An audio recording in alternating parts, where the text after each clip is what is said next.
Colt McCoy suffered through a lot of injuries in his football career, through high school, college, and the pros. But his mental resolve and his mental toughness never seemed to waver, and that's one thing that is extremely admirable about Colt's story. So we're gonna get into it in a second, but I do want to say Colt McCoy and Jordan Shipley's kind of brotherhood, if you will, I think is pretty damn interesting. But I didn't put a ton of it in this video just because Colt has so much stuff on his own that I need to cover. The parallels from their childhood and just like chance encounters and chance things that kind of happen, bro, it's kind of crazy to think about. But if you want to see that video, let's shoot for 1,500 likes on this one, and I'll definitely get that one done for y'all. Also, if you're brand new here, don't forget to subscribe for more of these videos. And without further ado, let's talk about Colt McCoy. Let's go.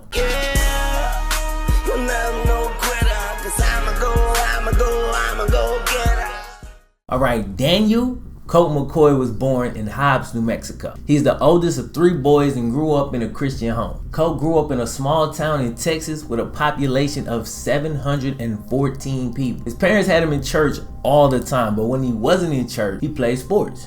Basketball and baseball. Football was a no-go though. Funny thing about that is Colt's dad was the high school football coach in his town, but he wanted to allow Colt to mature before he was able to get on the football field. Once Colt hit the 7th grade, his folks relented and allowed Colt to begin playing the game that would one day change his life. Once he made it to high school, he realized playing for his dad kinda sucked. Like, his dad was super hard on him and made him work twice as hard for everything. Colt said, "It was hard playing for my dad.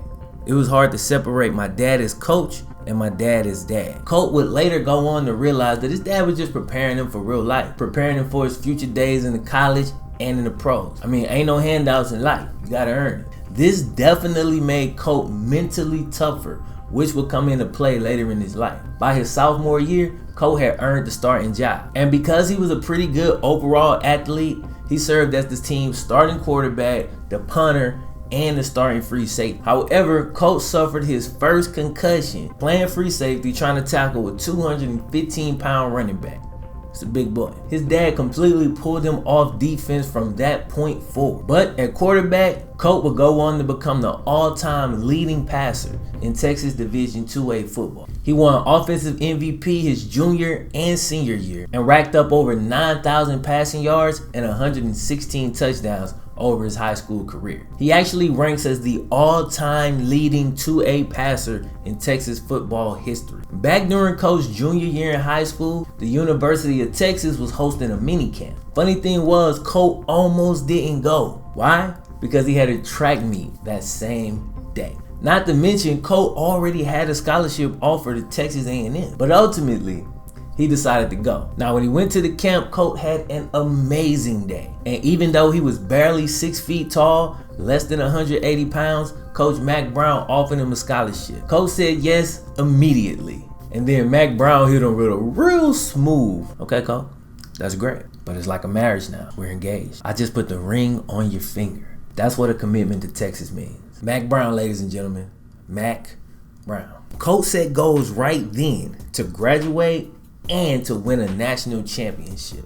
Now, those goals he set right there let you know the type of cat Colt is, bro. He the type of cat that like to finish, and he a team first guy. These values would later shape his decisions down the line. For better or for worse, he did stick to his values all the way through. Gotta respect that. Colt's freshman year at Texas, he had a front row seat to arguably the greatest Texas Longhorn quarterback of all time, Vince Young. And if you disagree with that, that's perfectly fine, because I said arguably, so I'm covered. All Colt did that year was work out, bro. He got up at 6 a.m. every day and grinded it out, trying to get bigger and better. Every morning, 6 a.m., he was lifting. When he wasn't lifting, he was in class. When he wasn't in class, he was bugging the hell out of the offensive coordinator, trying to learn as much as he could. And he did just that. That year, he watched Vince Young lead the team to a 12-0 record and one of the most memorable national championships ever. And it was the first one Texas won since 1970. So that's what Colt was up against. That's all he had to follow. Okay, fun fact. Multiple times during that first year, a couple people thought Colt's red shirt had been burned because there was another quarterback on the roster named Matt McCoy. And Matt McCoy would get in when Texas was up big, like they was blowing somebody out, and people would confuse him with Colt, who was the more known player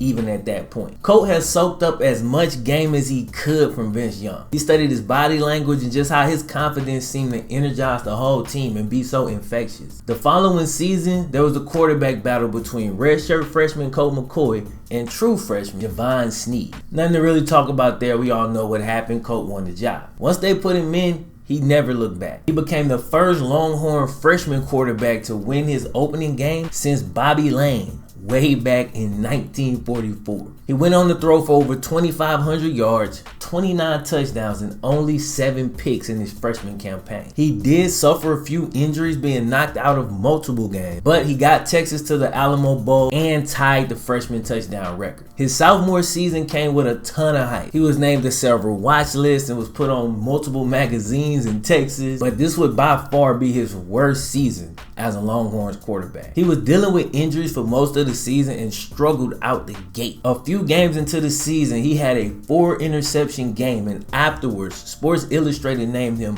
one of the 10 most disappointing players in all of college football. Then his leadership ability was questioned, and probably unfairly compared to Vince Young's junior and senior campaign, seeing as how Colt was only a sophomore. The O-line took a lot of well-deserved flack as well, because Colt was just taking way too many hits. Now, I should note that the O-line was banged up and missing multiple starters. Check this out. Through only 5 weeks of the regular season, Colt McCoy had thrown for 9 picks, which was 2 more than he threw all of his freshman year. People speculated that his starting job was up for grabs multiple times that season, but he managed to hang on to it, even though he finished the season with 21 touchdowns and 18 picks. The Longhorns still rolled it out with Colt, which proved to be the right choice. His junior season, he bounced back, constantly hooked up with Jordan Shipley and Quan Cosby, who both had over 1,000 yards receiving that year. Texas went 11-1 in the regular season and won the Fiesta Bowl. Colt had taken it to another level this year. He finished with 3,800 yards, which was a new school record, threw for 34 touchdowns, and got his INT numbers back down to only 8 after 18 in the previous season.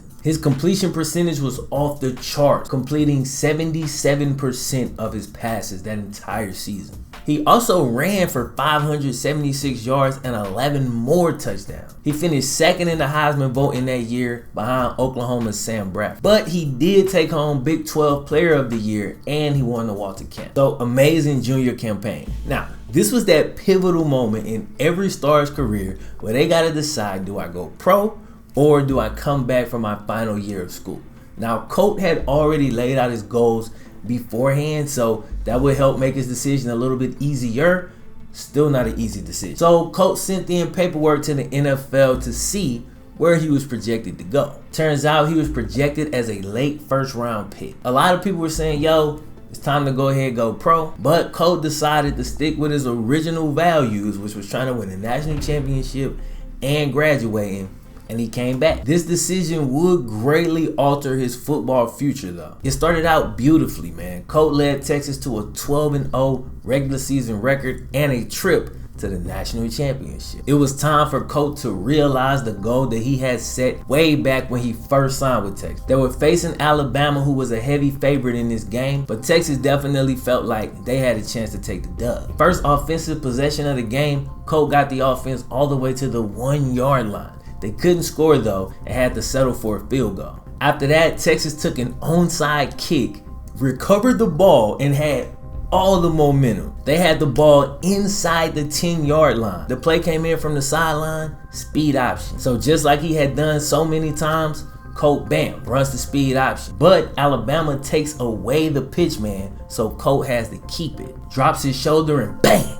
Marcel Darius smacks him. Colt would later recall just how normal of a hit this was. He had taken this same hit a million times, but this time his throwing arm went numb. And just like that, his college football career was over. Colt wanted to return to the game, but he couldn't even lift his right hand up to take his helmet off.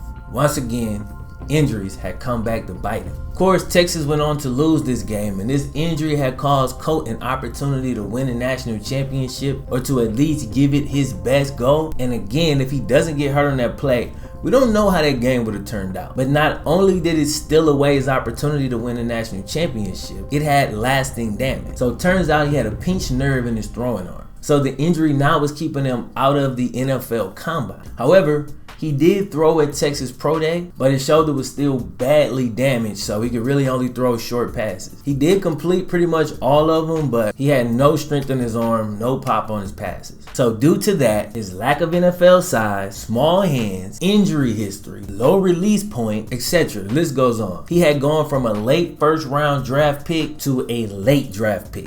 You understand? Or at least that's the way he was projected. But Cleveland Browns took him in the 3rd round. Now the beautiful thing was, he went in the 3rd round. The bad thing was, went to Cleveland. And Cleveland fans, I know you see the Bengals gear. I'm not a Cleveland hater. I don't hate on teams. It's just the fact that Cleveland was switching coaches like every year. And so when a young quarterback go in there, it's like they don't even have a chance really to ever get their feet under them. So that's the situation Colt was going into. But he was extremely happy, extremely grateful for the opportunity to play in the NFL. He actually got off to a really good start. He got his first start in week 6, consequently versus the Steelers, who y'all know we're coming back up later in the story. Or some of y'all know. The rest of y'all see. Anyway, he took an L in that first game, but the next week, he beat the defending Super Bowl champion, New Orleans Saints. Next week after that, upset the New England Patriots. Okay, Colt. He was actually doing pretty good until he hurt his ankle in week 11. Damn injuries again. He came back versus the God squad.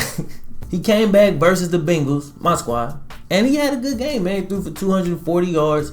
2 touchdowns and no picks. But I'm happy to report the Browns lost that game. So that offseason, the NFL lockout took place. But when the season did begin, Colt was the starter. And he had an okay season, man. He was learning and, he was a promising young quarterback. But week 14 would change everything. They were playing the Steelers again. Again, Browns, AFC North, play the Steelers twice a year. I want to stop real quick to just show Colt some love, bro, because he was having an okay season in a division where he had to play the Ravens defense twice a year, the Steelers defense twice a year, and our defense twice a year. The Steelers had the number 1 defense that year. Baltimore was the number 3 defense, and we had the number 7 defense. So these are all top 10 defenses he had to face constantly throughout this season playing for the Browns. Anyway, goes into the game, and James Harrison happened. He annihilated Colt, bro, with a helmet-to-helmet hit, which did earn him a 1-game suspension after the game. And after the hit,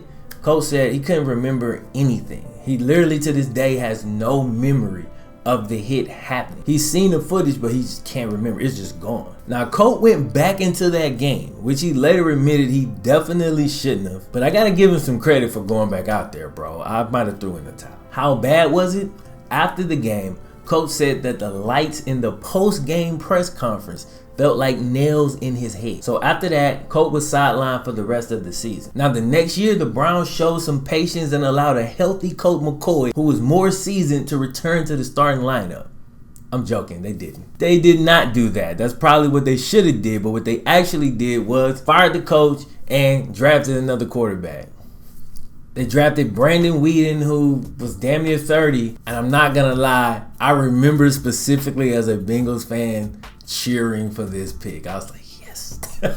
Sorry, Brandon Whedon. No shots at you, bro, but I just thought it was a bad pick. Anyway, from this point, Colt was effectively a backup. From that point in 2011, all the way to 2014. He spent a short time in San Francisco and then signed with the Washington Redskins. After RG3 and Kirk Cousins went down, Colt finally got another opportunity. He entered the game late in the 3rd quarter, trailing by 4 points. First pass, boom, 70-yard bomb, touchdown right out the gate. He ended up leading the team to a comeback victory, 19-17. Then finally, for the first time in 3 years, Colt got the start. Dopest part, it was coming against the Dallas Cowboys. Now remember, Colt is a kid from Texas who grew up a Dallas Cowboy fan. Played his college days in Texas. I mean, this was a big deal. That night, he reminded the entire state of all the times he lit it up for the Longhorns. Slicing through the Cowboys defense, completing 25 of 30 passes for 300 yards. Even better, he led the Redskins to an overtime victory in this major rivalry game. So at this point, he had won 2 back-to-back games. So the Redskins decided to bench him. They had given up a ton to get RG3, and even though he was still injured, wasn't 100%, they decided to bench Colt McCoy right then, put RG3 back in. They then went on to lose the next 3 games. Come on, RG. Eventually, the Redskins did decide to start Colt again, but as it always seemed to happen with Colt, late in the season, he suffered a neck injury and was placed on IR. A lot of people thought that would do it. But Colt's still fighting, man. And even though he hadn't recorded any regular season stats since 2015, he's still the backup for Washington today. He had a great college career.